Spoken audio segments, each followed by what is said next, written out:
Bigo man sa kanilang laban kontra New Zealand, gumawa pa rin ng ingay ang Jordan naturalized player na si Rondae Hollis Jefferson. Nagtala ng 39 points ang dating PBA import, naging dahilan para ikumpara siya ng ilang basketball fans sa late NBA legend na si Kobe Bryant. Ano naman kaya ang masasabi ni Hollis Jefferson dito? Nagbabalik si Daryl Oclares.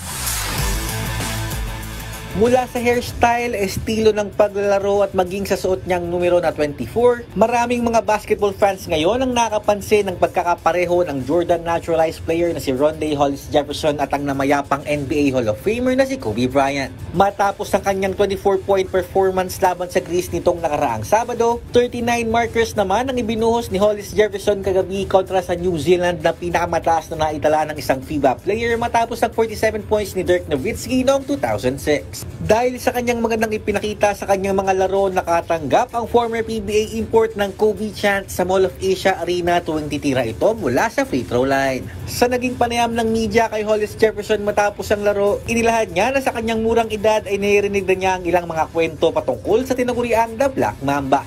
It felt great. I told a few people this, but when I was growing up, a lot of like the older people in my neighborhood played against Kobe in high school, and a lot of them were friends with him or knew him, and they told me just how his work ethic was as a kid, 11, 12 years old or whatever. He always had a basketball in his hand. He just loved the game so much. He was a student of the game, and I just love to hear those stories. It's just an honor. It's an honor. Words can't describe it though. Bagamat kasalukuyan ang naglalaro para sa Jordan, handa naman ang 6'6" forward sakaling mabigyan ng pagkakataon na makabalik sa NBA. Yeah, definitely. That's the goal, to get back closer to home, to be able to compete at the highest level. So if they call, I'm definitely ready. Do you think your performance today might inspire some GMs to give you a call? I hope so. At the end of the day, it's up to them. All I need is one to believe in me. That's it. Samantala, kinumpirma rin mismo ni Hollis Jefferson na matapos ang World Cup ay muli siyang babalik sa Pilipinas sa Oktubre para muling maging import sa PBA.